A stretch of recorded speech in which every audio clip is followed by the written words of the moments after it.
Olha o Igor Oliveira roncando.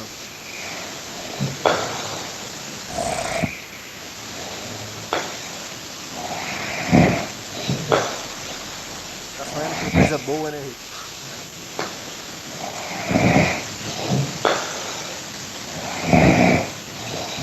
Ó, parece um porco.